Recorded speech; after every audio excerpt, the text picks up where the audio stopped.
Pozdrav drugari, dobrodošli na naš kanal i dobrodošli u novi video. Današnje video obradit ćemo jednu jako zanimljivu temu, a to je zaštita povrća od paklenih ljetnih vrućina. Kroz video spomenut ćemo šta su istine, šta su mitovi, šta su laži pri zaštiti povrća od paklenih ljetnih vrućina. Također spomenut ćemo prave stvari i pokazat ćemo na primjeru i za i protiv šta pomaže i šta štiti povrće, a šta su mitovi koji neki kanali propagiraju i podvaljuju ljudima kao prave stvari koje će im pomoći, a u stvari prave više štete nego koristi. Pa da počnemo sa prvim primjerom. Dakle, prva stvar koja će pomoći našem povrću je mreža za sjenu. Dakle, kao što vidimo na ovom primjeru, imamo neke tikve koje su pokrivene mrežom i vidimo da tikve zaista pod ovom mrežom koja je nabačena na njih zaista fino rastu i nisu nima oštećene. Na sljedećem primjeru imamo te iste tikve, ali one nisu pokrivene mrežom. Vidimo da iako one imaju nekih plodova, vidimo da je lisna masa poprilično oštećena, vidimo da je lišće doslovno spaljeno, da je uvelo i da su plodovi deformisani. Dakle, prva stvar koja će pomoći i zaštiti naše povrće je mreža za sjenu. Mreža za sjenu u našem primjeru je 30% i na prvom primjeru smo je prikazali na zaštiti tikava. Sljedeći primjer na kojem ćemo pokazati tu mrežu je zaštita paradajza i također koristimo istu mrežu. Na donjem primjeru vidite da je ova mreža postavljena skoro do zemlje, ali fali nekih 20 cm. Ti 20 cm koji su okrenuti na južnoj strani su zaista teško oštećeni, a kad pogledamo gore u stabljiku vidimo da je lišće zeleno i jako zdravo. Razlog tome je ova mreža koju smo postavili, međutim nismo je postavili do same zemlje i radi toga je ovo lišće pri dnu spaljeno, a gore dalje je ostalo zeleno i zdravo. Također ovu mrežu možemo staviti na naše plastenike, na lukove. Mreža je, kao što smo rekli, 30% i vidimo da sunce izgleda potpuno drugačije kroz tu mrežu. Dakle, ova mreža zadržava 30% sunčevih zraka i zaista će pomoći i zaštiti naš paradajz, paprike, što ćemo pokazati na daljim primjerima.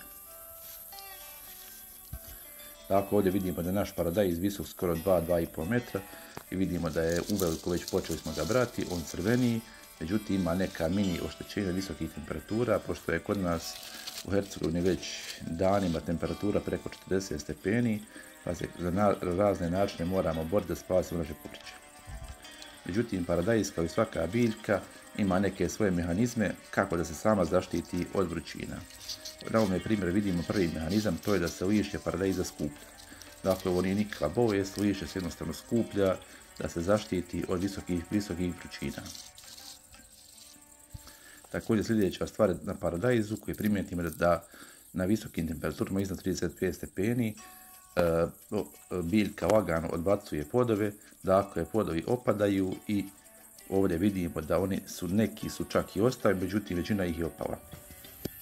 Također vidimo da biljke paradajza izbacuju neko žutilo, to nije naravno nikakva bolest, to je samo način na koji se biljka zaštiti visokih vrućina i način kako da preživi te visoke vrućine.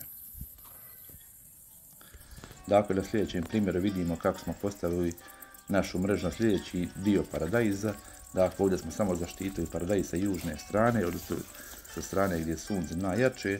Doslovno smo kupili ovu mrežu, ukucali smo je nekim kočima u podlogu i samo smo je podigli preko kovaca i na taj način smo zaštitili naš paradajz i sačuvali ga od velikih vrućina.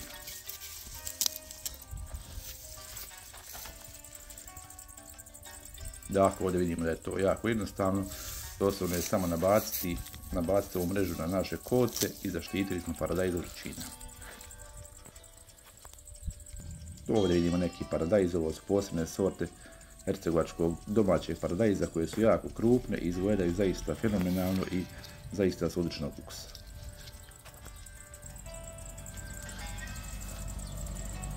Također na sljedećem primjeru vidimo paprike, kako su one bez ove agrio mreže oštećene, vidimo kako je čak i plod oštećen, vidimo također kako se lišće uslijed visokih temperatura kao kod paradajza također uvija i na taj način biljka doslovno pokušava da preživi.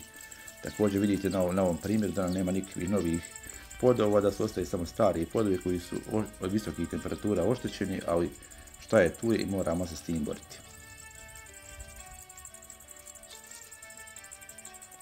Sljedeći primjer pokazujemo potpuno drugačije paprike. vidimo da je iznad njih ova posljednja folija, vidimo da su paprike potpuno drugačije, da su potpuno zelene i da su one u velikoj mjeri zaštićene od sunčevih zraka. Dakle, prva stvar koja će zaštititi vaše povrće je mreža. Možemo imati 30%, 40% ili 50% mrežu. U zavisnosti od toga ta mreža zadržava 40 ili 50% sunčevih zraka i u velikoj mjeri pomaže vašem povrću.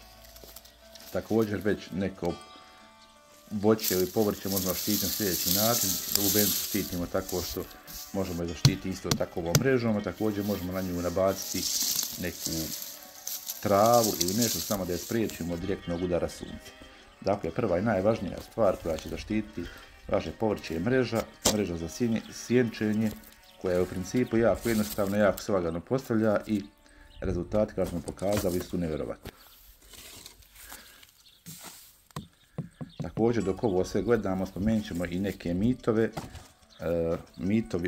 Mitovi su također da je prekomjerno zalijevanje pomaže, također prekomjerno zalijevanje ima više štete nego koristi, može dovesti do truljenja korijena. Biljke je potrebno zalijevati rano ujutro ili kasno navečer da biljke se dobro rasvali, da povuku vlagu i da ostanu zdrave i rodne. Kao što smo već rekli, znači glavna stvar koja će pomoći našem povrću je ova mreža koja se postavlja. Sljedeća stvar koja će pomoći je, sad ćemo to pokazati u sljedećem primjeru, znači malčiranje. Malčiranje je doslovno podrazumijeva se bilo koji materijal, organski i neorganski, koji se pokriva površina. Mi u našem slučaju koristimo ovu neku travu koja se osušava i koja je dovoljno dobra da malčiramo našu podlogu. Sad ćemo također spomenuti neke mitove i laži, to su rastvor sode bikarbone, te navodno u nekim videima se vidi da soda bikarbona pomaže u zaštiti od paklenih vrućina. Naravno, to nije moguće i nije normalno čak u to ne povjerovati. Također rastvor sječeta, dosta ljudi ga spominje kao da on može pomoći i zaštiti naše biljke od velikih vrućina. To naravno nije istina i to naravno nikako ne može pomoći.